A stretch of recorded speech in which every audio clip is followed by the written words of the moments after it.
Assalamualaikum warahmatullahi wabarakatuh. Halo teman-teman semuanya. Di video kali ini kita akan membahas latihan soal TWK CPNS 2023 dan video ini merupakan video yang ke-43. Oke, kita bahas soal yang pertama. Menurut Undang-Undang Dasar 1945, Presiden memberi grasi dan rehabilitasi dengan memperhatikan pertimbangan dari A. MPR, B. DPR, C. Presiden, D. Mahkamah Agung, E. Mahkamah Konstitusi. Jadi dalam memberikan grasi dan rehabilitasi, maka Presiden memperhatikan pertimbangan dari siapa? Berikut pembahasannya. Berdasarkan Undang-Undang Dasar 1945, Pasal 14 ayat 1 dan 2 yang berbunyi ayat 1-nya, Presiden memberi grasi dan rehabilitasi dengan memperhatikan pertimbangan dari Mahkamah Agung. Ayat 2 berbunyi Presiden memberi amnesti dan abolisi dengan memperhatikan pertimbangan Dewan Perwakilan Rakyat. Karena yang ditanyakan adalah grasi dan rehabilitasi, maka Presiden memperhatikan pertimbangan dari Mahkamah Agung. Jawabannya adalah pilihan D. Dalam memberikan grasi dan rehabilitasi, Presiden memperhatikan pertimbangan dari Mahkamah Agung. Sedangkan dalam memberikan amnesti dan abolisi, Presiden memperhatikan pertimbangan dari Dewan Perwakilan Rakyat. Lanjut soal nomor 2. Di bagian mana dalam Undang-Undang Dasar 1945 disebutkan tata cara pembentukan Mahkamah Konstitusi? A. Aturan peralihan pasal 2, B. Aturan peralihan pasal 3, C. Pasal 30 ayat 1, D. Pasal 31 ayat 1, E. Pasal 21 ayat 2. Jadi, pertanyaannya adalah tata cara pembentukan Mahkamah Konstitusi terdapat pada bagian dalam Undang-Undang Dasar 1945 pada bagian apa? Di antara ke-5 pilihan ini, berikut pembahasannya. Pembentukan Mahkamah Konstitusi disebutkan dalam Undang-Undang Dasar 1945. Ada pada aturan peralihan pasal 3 yang berbunyi Mahkamah Konstitusi dibentuk selambat-lambatnya pada 17 Agustus 2003 dan sebelum dibentuk segala kewenangannya dilakukan oleh Mahkamah Agung. Jadi, bagian dalam Undang-Undang Dasar yang menyebutkan atau yang menjelaskan tata cara pembentukan Mahkamah Konstitusi ada pada aturan peralihan pasal 3. Jawabannya adalah pilihan B. Lanjut soal nomor 3. Berapa kali Undang-Undang Dasar 1945 diamandemen? A 1 kali, B 2 kali, C 3 kali, D 4 kali, E tidak pernah. Berapa kali Undang-Undang Dasar 1945 diamandemen? Jawabannya adalah 4 kali. Berikut pembahasannya. Hingga saat ini, Undang-Undang Dasar 1945 telah diamandemen sebanyak 4 kali, yaitu pada Sidang Umum MPR tahun 1999 tanggal 14 sampai 21 Oktober 1999. Ini merupakan amandemen pertama. Kemudian amandemen kedua pada saat sidang tahunan MPR tahun 2000 tanggal 7 sampai 18 Agustus tahun 2000. Yang ketiga atau amandemen ketiga terjadi pada sidang tahunan MPR tahun 2001 tanggal 1 sampai 9 November 2001. Yang keempat atau amandemen keempat yaitu sidang tahunan MPR tahun 2000 tanggal 1 sampai 11 Agustus 2002. Jadi Undang-Undang Dasar 1945 telah diamandemen sebanyak 4 kali, yaitu tahun 1999, 2000, 2001, dan 2002. Jawabannya adalah pilihan D. Lanjut soal nomor 4. Undang-undang mengenai pemerintahan daerah diatur dalam A. Undang-Undang Nomor 31 Tahun 2002, B. Undang-Undang Nomor 32 Tahun 2004, C. Undang-Undang Nomor 30 Tahun 2004, D. Undang-Undang Nomor 22 Tahun 1999, E. Undang-Undang Nomor 19 Tahun 2004. Jawabannya adalah mengenai pemerintahan daerah. Undang-undang mengenai pemerintahan daerah diatur dalam Undang-Undang Nomor 32 Tahun 2004. Jawabannya adalah pilihan B.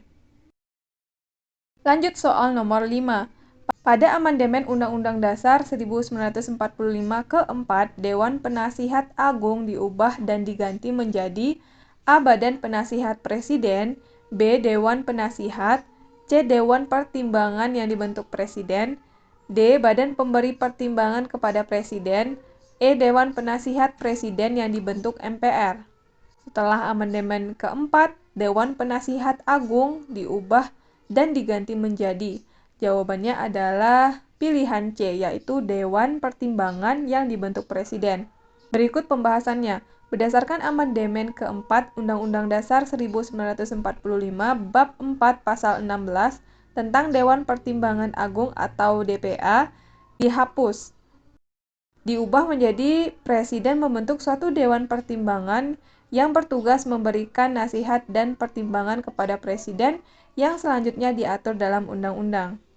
Jadi, Dewan Penasihat Agung pada saat amandemen keempat Undang-Undang Dasar diubah dan diganti menjadi Dewan Pertimbangan yang dibentuk Presiden. Jawabannya adalah pilihan C.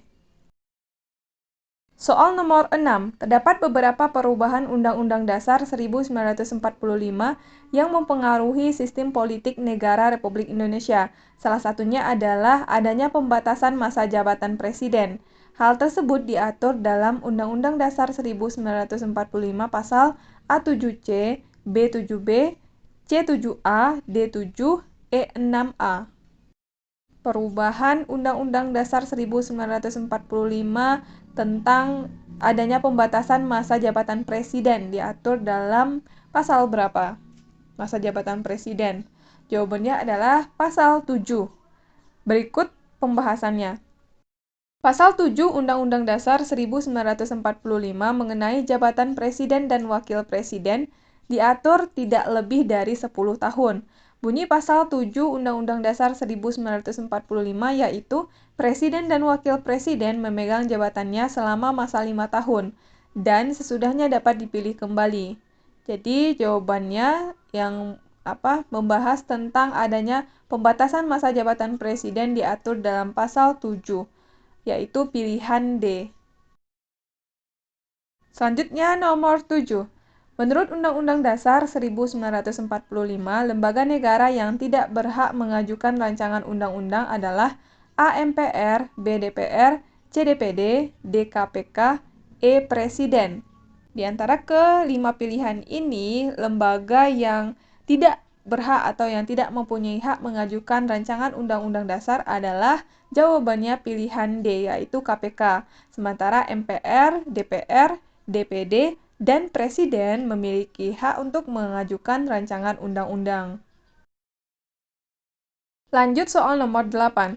Berikut yang tidak termasuk azas-azas penyelenggaraan negara adalah azas A. Akuntabilitas, B. Kepentingan golongan, C. Tertib penyelenggaraan negara, D. Kepastian hukum, E. Keterbukaan.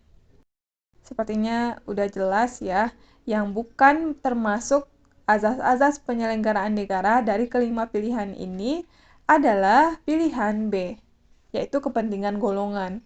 Berikut pembahasannya. Azas-azas penyelenggaraan negara antara lain yang pertama azas kepastian hukum, yang kedua azas tertib penyelenggaraan negara, yang ketiga azas kepentingan umum, yang keempat azas keterbukaan, yang kelima azas proporsionalitas, yang keenam azas profesionalitas, yang ketujuh azas akuntabilitas. Jadi yang bukan merupakan azas-azas penyelenggaraan negara pada nomor 8 kecuali karena soalnya kecuali atau yang bukan merupakan azas penyelenggaraan negara adalah pilihan B, yaitu kepentingan golongan. Sedangkan akuntabilitas, tertib penyelenggaraan negara, kepastian hukum, dan keterbukaan termasuk azas-azas penyelenggaraan negara. Lanjut soal nomor 9. Berikut ini yang merupakan pengertian referendum yang benar adalah A. Referendum adalah kegiatan untuk meminta pendapat rakyat secara tidak langsung yang menyatakan setuju atau tidak setuju untuk menyatakan perang. B. Referendum adalah kegiatan untuk meminta pendapat rakyat secara langsung yang menyatakan setuju atau tidak setuju terhadap kehendak MPR untuk mengubah Undang-Undang Dasar 1945. C. Referendum adalah kegiatan meminta pendapat rakyat secara langsung kepada rakyat yang menyatakan setuju atau tidak setuju untuk menyatakan perang. D. Referendum adalah kegiatan meminta pendapat rakyat secara tidak langsung yang menyatakan setuju atau tidak setuju terhadap kehendak MPR untuk membuat aturan baru. E. Semuanya salah. Di antara kelima pilihan ini, yang merupakan pengertian referendum yang benar adalah pilihan B, yaitu referendum adalah kegiatan untuk meminta pendapat rakyat secara langsung yang menyatakan setuju atau tidak setuju terhadap kehendak MPR untuk mengubah Undang-Undang Dasar 1945. Jadi jawabannya adalah pilihan B. Lanjut soal nomor 10. Di bawah ini merupakan kewenangan dari Mahkamah Konstitusi kecuali A. Menguji undang-undang terhadap Undang-Undang Dasar 1945. B. Memutus pembubaran parpol atau partai politik. C. Memutus perselisihan hasil pemilu. D. Memutus sengketa peradilan perdana dan perdata. E. Memutus sengketa kewenangan lembaga negara yang kewenangannya diberikan oleh Undang-Undang Dasar 1945. Yang ditanyakan adalah yang bukan merupakan kewenangan dari Mahkamah Konstitusi. Berikut pembahasannya mengenai kewenangan yang dimiliki oleh Mahkamah Konstitusi berdasarkan pasal 24C ayat 1 Undang-Undang Dasar 1945. Kewenangan yang pertama adalah mengadili pada tingkat pertama dan terakhir yang putusannya bersifat final untuk menguji undang-undang terhadap undang-undang dasar. Yang kedua, memutus sengketa kewenangan lembaga negara yang kewenangannya diberikan oleh undang-undang dasar. Yang ketiga, memutus pembubaran partai politik. Yang keempat, memutus perselisihan tentang hasil pemilihan umum. Jadi, di antara kelima pilihan yang ada, yang bukan merupakan kewenangan dari Mahkamah Konstitusi adalah pilihan D, yaitu memutuskan sengketa peradilan perdana dan perdata. Sedangkan menguji undang-undang terhadap undang-undang dasar, kemudian memutus pembubaran partai politik, memutus perselisihan hasil pemilu, memutus sengketa kewenangan lembaga negara yang kewenangannya diberikan oleh Undang-Undang Dasar, merupakan kewenangan dari Mahkamah Konstitusi. Jadi jawabannya adalah pilihan D, memutus sengketa peradilan perdana dan perdata. Oke teman-teman, kita udah selesai bahas 10 soal. Mudah-mudahan video ini bermanfaat untuk teman-teman semuanya. Terima kasih buat yang udah nonton video ini. Sampai ketemu lagi di video selanjutnya.